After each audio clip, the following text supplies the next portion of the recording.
Welcome everyone, and thank you for joining us today for this conversation on building B2B digital experiences customers will actually use.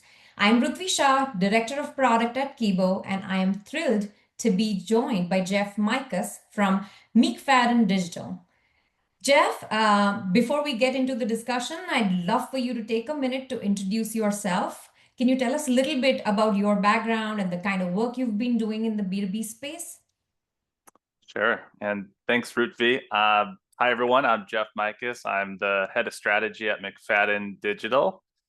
At McFadden, we have been helping B2B and B2C organizations modernize their digital commerce ecosystems, and from marketplaces to replatforming into those, including those supporting domains like PIMS and OMS. And we've been in business for almost 40 years, 20 of those working really closely in the digital commerce space.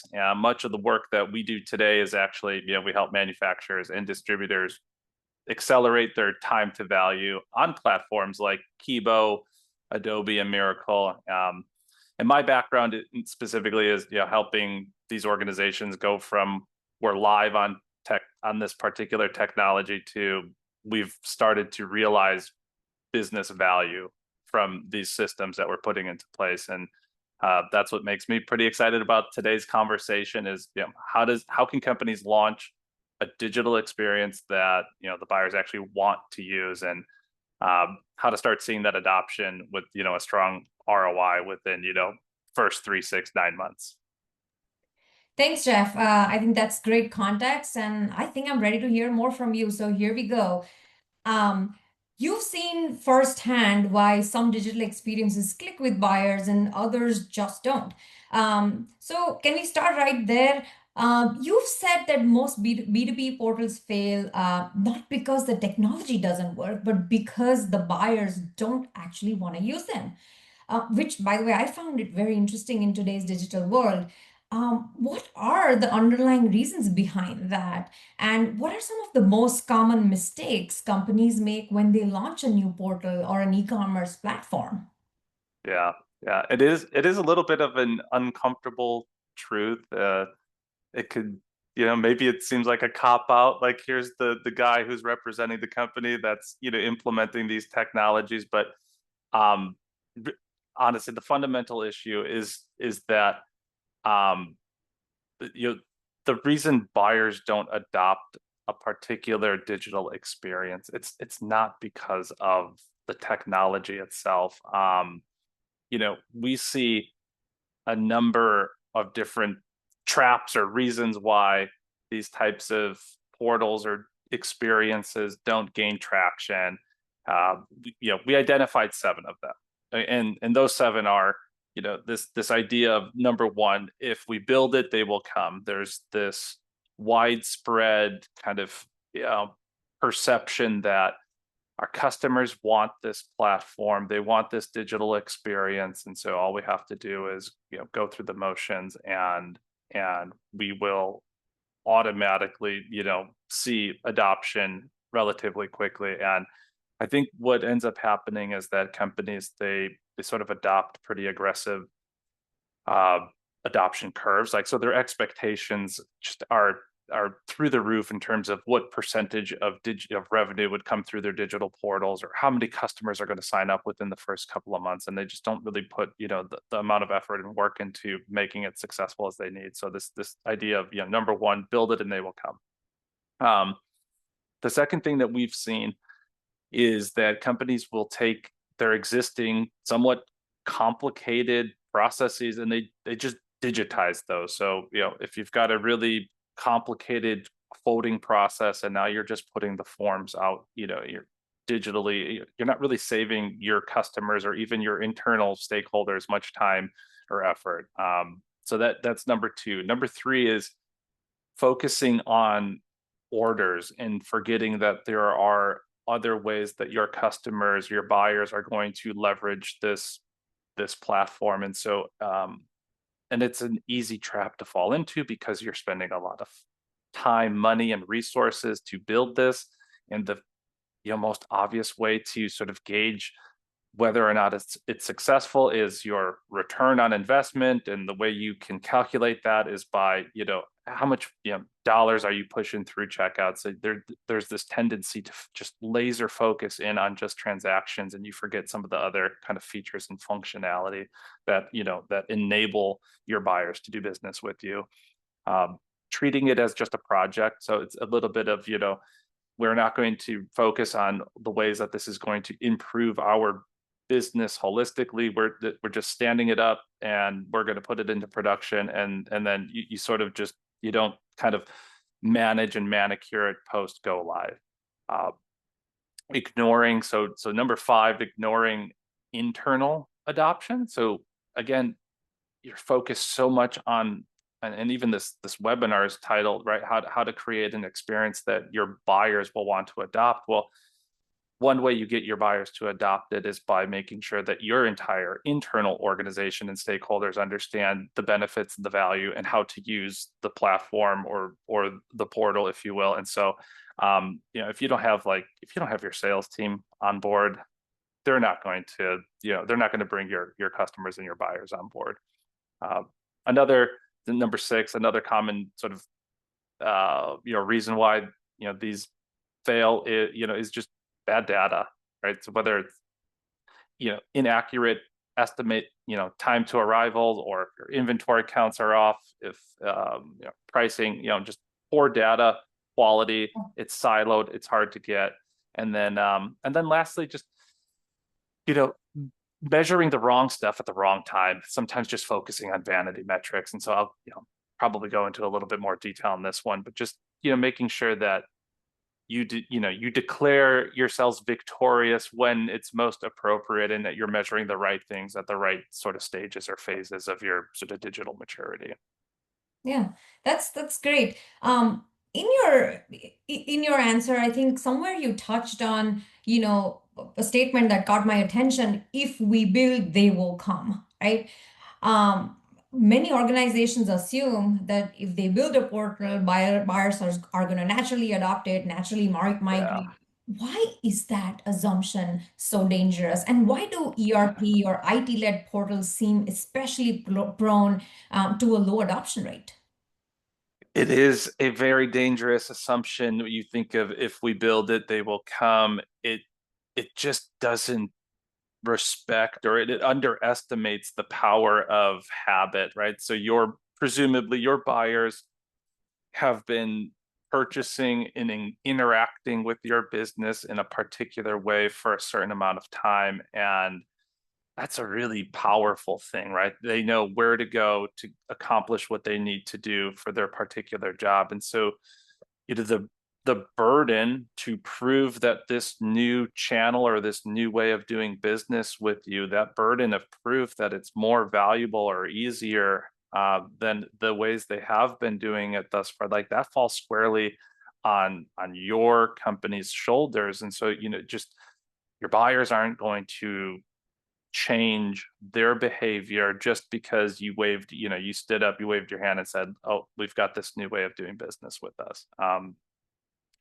Some of the reasons why we have observed some of the, like the ERP led, or a very kind of technical portal where you're trying to just put something in front of the customer that they can self-service, but it's really sort of, it's built on this legacy ERP functionality. Is you know these systems, they're incredibly powerful, but they're not really built for that type of like real-time buyer interaction, right? So there's just the way that they process data, batches versus real time, it can be a little bit slower to reflect order status and shipment updates. And so I just think the the purpose for what those systems were, the intention of what they're supposed to be doing is just a little different than what you want your sort of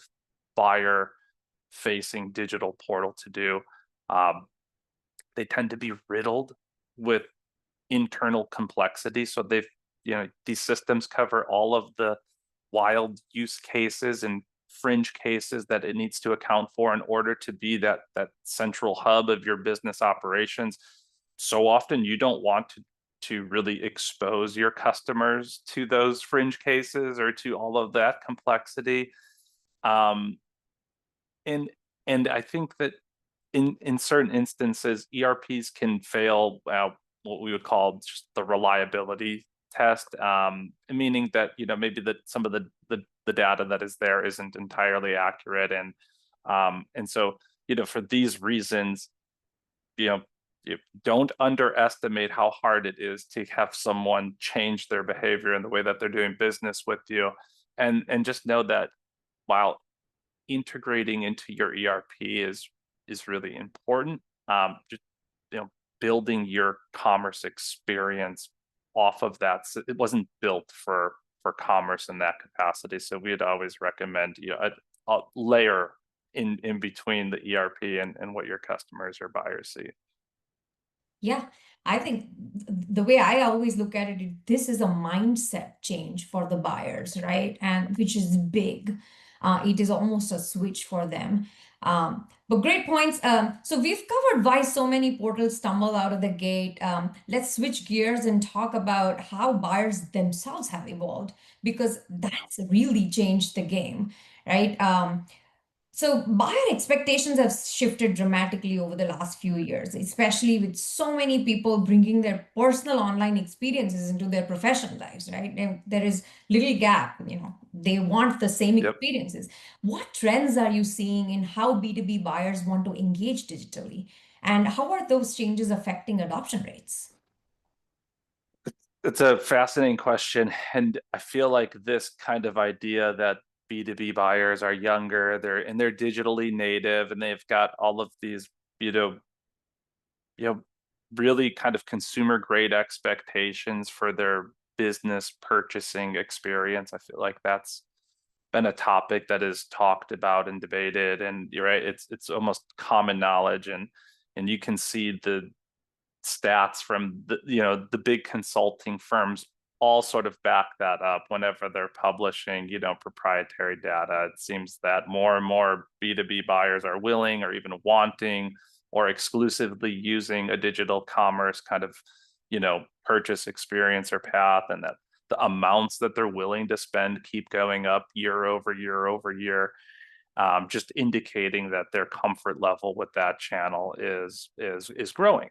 But there's a little bit of like the flip side of that is, yes, these buyers want digital, but they also will not tolerate poor digital. So I think one of the reports showed that 80+% of buyers reported that they would be willing to switch after a single bad digital experience. So just like you and I in our own kind of personal digital shopping experiences, right? If we get burned or if something feels off or it doesn't work as we expect it to, it's not like we come back to those same sites over and over and over again and keep giving them second, third, and fourth chances. And that's kind of what we're seeing out there today. So to your point, 5 years ago or 10 years ago or 3 years ago, having a digital presence, you could argue, was a differentiator, and now that's almost table stakes, right? I think everybody expects you to have some digital presence and some self-service option. Buyers, 10 years ago, when you were differentiated by having something pretty basic out there, I think they were more patient and willing to wait for things to work as described or for full features to be released. And now they're becoming impatient, right? We want it now, now, now. I think there's an expectation from this buyer community that it's not just transactions. They need to have access to important, business documents and pay invoices and pay on credit, and to just have the tooling that allows them to manage their business relationship with you. And I think there's this also, like every channel or any channel has to be the best channel. So no matter which path that a buyer wants to engage you, and purchase from you, whether that is email or chat or web or walking into a branch, it has to be the best channel for that particular moment in time. And so, it's important to keep in mind that when a buyer is on your site, your portal, you may not be competing with a competitor's portal. You're kind of competing at that point with your internal, your branch, or picking up the phone, like they're making that decision, what is the best way for me to purchase from this company at this point in time. And so um how this impacts adoption, Rutvi, is that window for making a good first impression with your buyers, it has narrowed. And you may get one or two or three sessions, but after that, that individual has decided whether or not this is a channel that they can do business with you on. And once they've formed that opinion, it's hard to sway them the other way. So if after three sessions they've decided this doesn't cut it, the cost and the effort to get them to come back that fourth or fifth or whatever time, it goes up through the roof. And so that's what we are always very, part of what I'm, my responsibility is to make sure that our clients kind of get that launch right, the first time. You don't get a second chance to make a first impression. And I think the stakes are as high today as they ever have been. That is so interesting because you're talking about a business to business deal, and to hear that somebody will switch with a single bad digital experience, that is quite something. Um, but can we talk a little bit about internal enablement? Internal adoption, Yeah. plays a huge role in the overall success, right? So, and you touched on this, in the initial conversation we had. How can sales and services teams become advocates for digital? And what does that transition look like when you do it well, when companies do this well? Yeah. And getting sales reps and those individuals or teams that are out there interacting with your buyers, getting them on board to promote this channel or portal, whatever we want to call it, getting them to become advocates is so important. Because if they're not out there coaching and advising, and promoting it, chances are the buyers aren't going to use it either. Um, and it's common for maybe not the entire sales team, but folks within the sales organization to view digital as a threat. There's this, and it's real, right? They see it as, well, if my customer or my buyer can do everything self-service, what is the role that I play? Um, would they still need me? And that can impact their willingness to really you know evangelize this new channel for your buyers to leverage. So digital should enhance, it shouldn't replace. It's not intended to take sales, the role of sales. But it's important that you have to align incentives, so that, as an example, structuring your compensation in a way that gives these sales reps credit for these sales that come in through the digital portal or through the e-commerce site. Um, Setting up bonuses or other sort of one-time incentives. You're going to need to create and identify and create champions. So there's going to be those that are eager and gung-ho and lean into this channel, and pull them out, have them give demonstrations and have them voice over why this has helped their particular how they do business. I think that it's really important to early and often position digital as a it's kind of like, it liberates.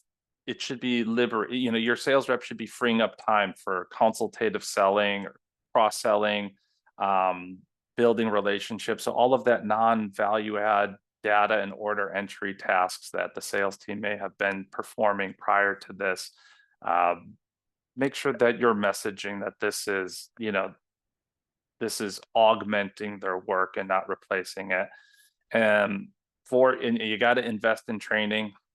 It's like just like the portal for your buyers is not set it and forget it. It's not set it and forget it for the internal folks. So, I think you need to make sure that you're not just training them on how to use the portal, but you're also training them on how to sell the portal to their customers, right? So they understand how can they deliver the value propositions to their portfolio of buyers. And then this is maybe the most difficult one. It's just you're going to experience friction. You're going to get feedback from your sales or other internal teams, and fix it fast. Just take care of it.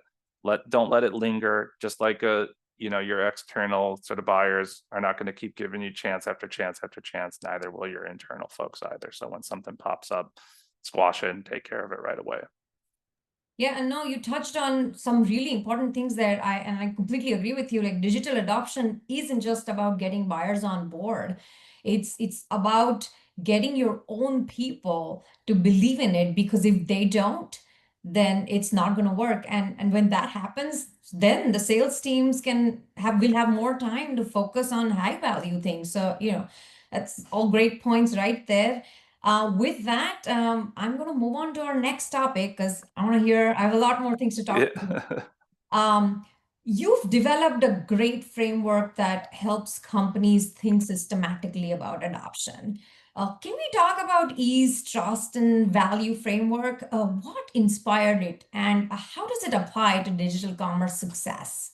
Yeah, yeah. So we've, doing this for 20 years, we've seen, dozens of companies, and then, we've looked at and spoken with others that we haven't worked directly with, and we started to see somewhat of a pattern. And the companies that were succeeding, it wasn't just about slapping, building and throwing up a portal so that their buyers could, self-service procure from them.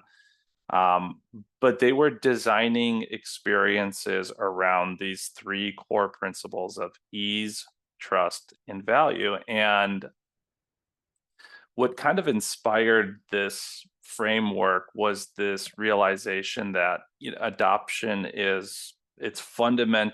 is the buyer's choice, right? They get to choose whether or not they're going to use this particular channel.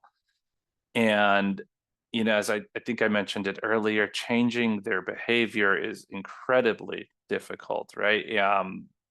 Somebody who has been purchasing from the same sales rep for 10 or 15 or 20 years, they're not going to just change the way they do business without giving them an extremely compelling reason. And so we asked ourselves, why would a buyer choose choose digital over their established, ways of doing business or their, existing habits? And we boiled it down to, these three components.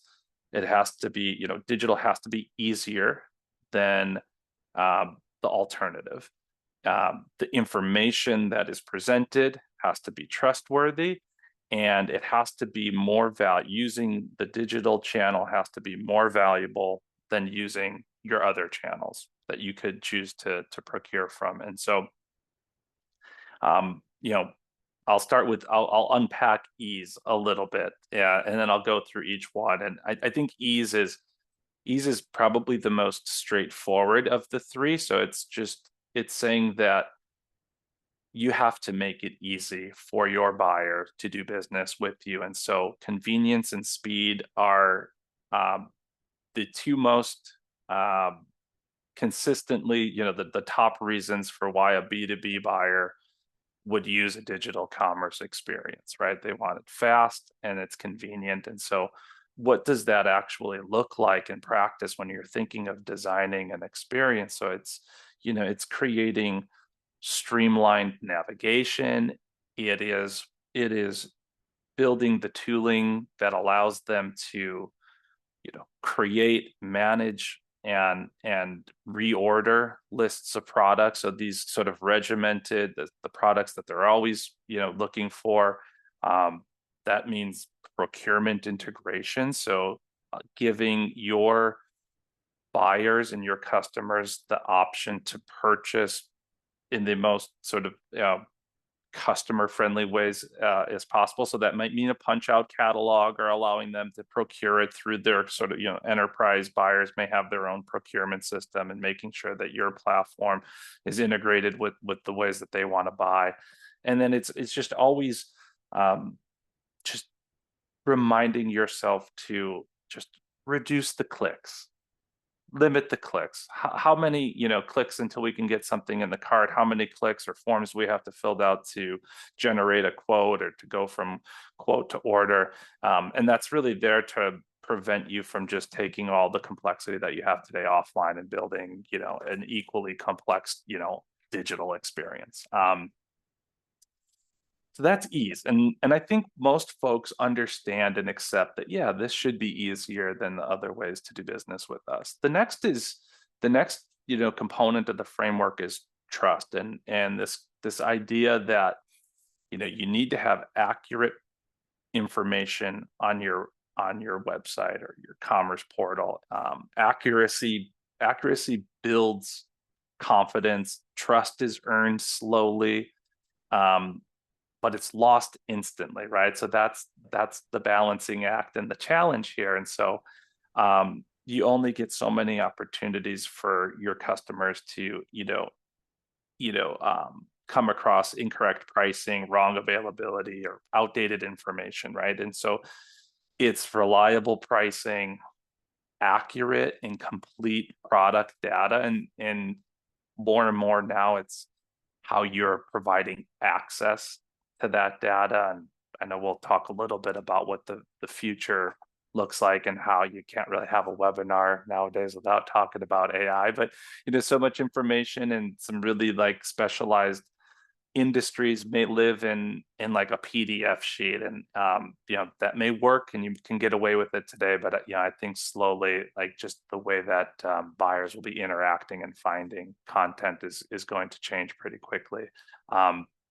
It's making sure that you have any contracts best specifics with your customers are represented in the platform, and most commonly that would be contract or customer specific pricing. And you don't have to be perfect, right? I think there's always going to be anomalies, or misrepresentation or wrong data somewhere.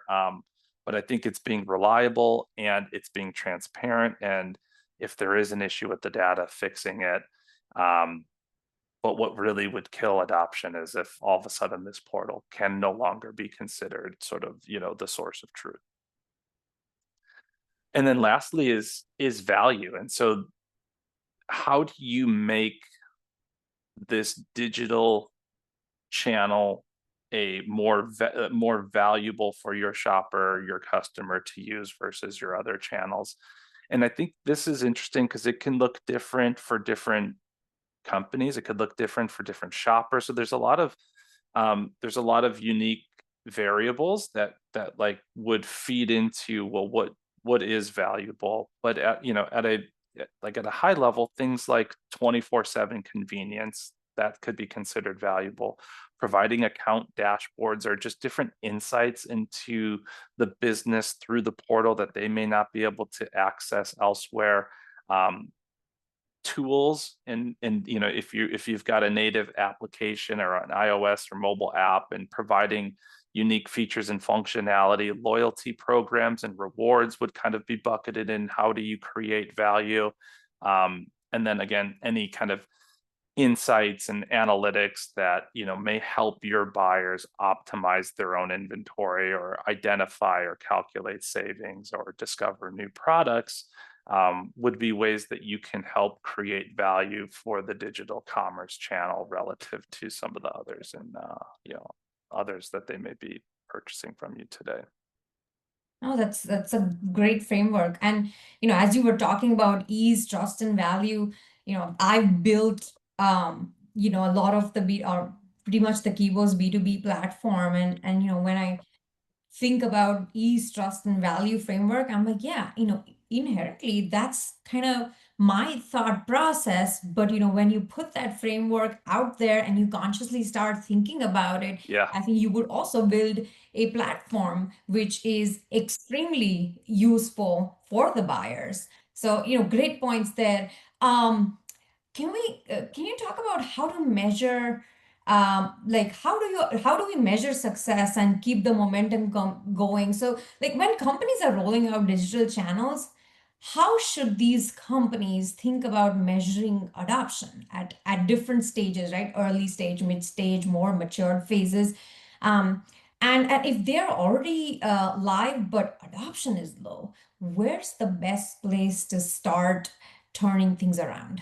Yeah. Yeah. This is a part that it's easier said than done. I feel like more companies than I would have thought. They tend to get this part wrong. And we always talk about the metrics and what you measure and what's important to you need to evolve along with the sort of the maturity of your business. And so, I think I put some timing parameters around it, but is it 6 months or is it 10 or 12? I think the actual time can vary depending on the business, but you know, I'll say early stage, let's just call it first 6 months of platform, is released into production. And yeah, focus on some of what we might call the vanity metrics here, the registrations, the logins, the first transactions, and if you can, the navigation patterns. How are your buyers interacting with the content and the structure of your site?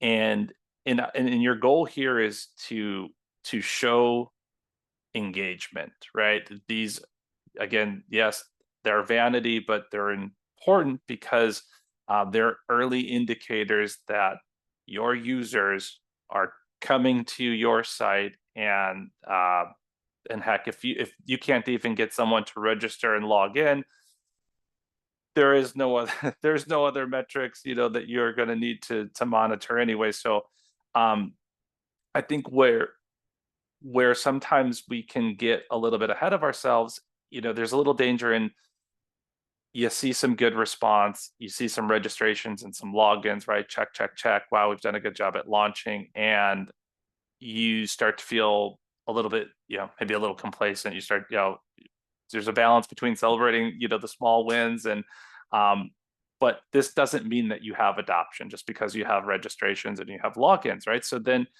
we think of the next stage as, and this is, kind of a classic framework here, but we call the next stage growth. And in the growth phase, you're going to get a little bit more complex with what you want to measure. So things like order share, what percentage of orders are flowing through your digital, experience versus, other channels, and are you just are you just trading?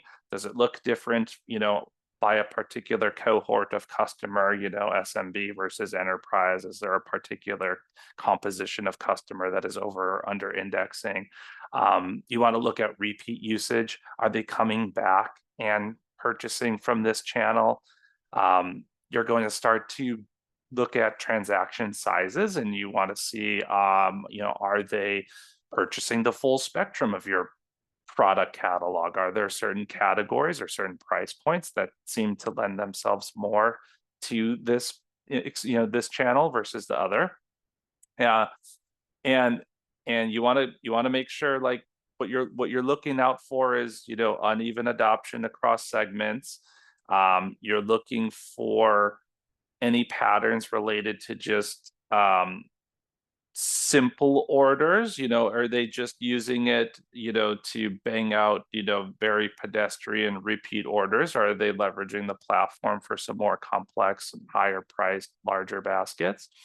And then we'll call it the mature stage. And again, whether this is a year or 2 years after, you've been in business or this channel's been live, um, you're going to get even more sophisticated with what you're looking at. And this is where you start to look at, buyer lifetime value.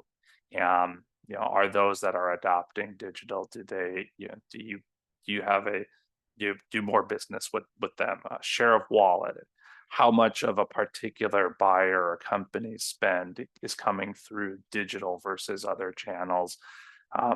At this point, you probably have some type of voice of customer feedback mechanism. So whether you're tracking, NPS or some other satisfaction, metrics where you're actually polling or asking your buyers about you know, their experience on your site. Um, and you can get into some of the sales team productivity, in theory, right? If the digital channel was in fact liberating the sales team, they should have more time to do different, more strategic value add activities. And you can kind of assess whether or not that is true. And then with that, you start to look at the profitability of this channel. Like that's something that I hadn't mentioned up until now. It's really important, right? For these for these channels to be profitable on its own, or to understand the mechanics of that. And so and that's a very kind of, each business is going to look a little different, but just making sure that you break up how you look at it across the phases, or your growth stages. I think that ends up being the biggest mistake that we see is, our clients or even companies, they measure the right metric, they're just doing it at the wrong time. So focusing on profitability or getting really bent out of shape when you're underwater, 90 days in, like, yeah, it takes some time. Or the flip side is, 2 years into it, you're still just talking about, your registration counts or logins, and just kind of the more vanity activity type of metrics.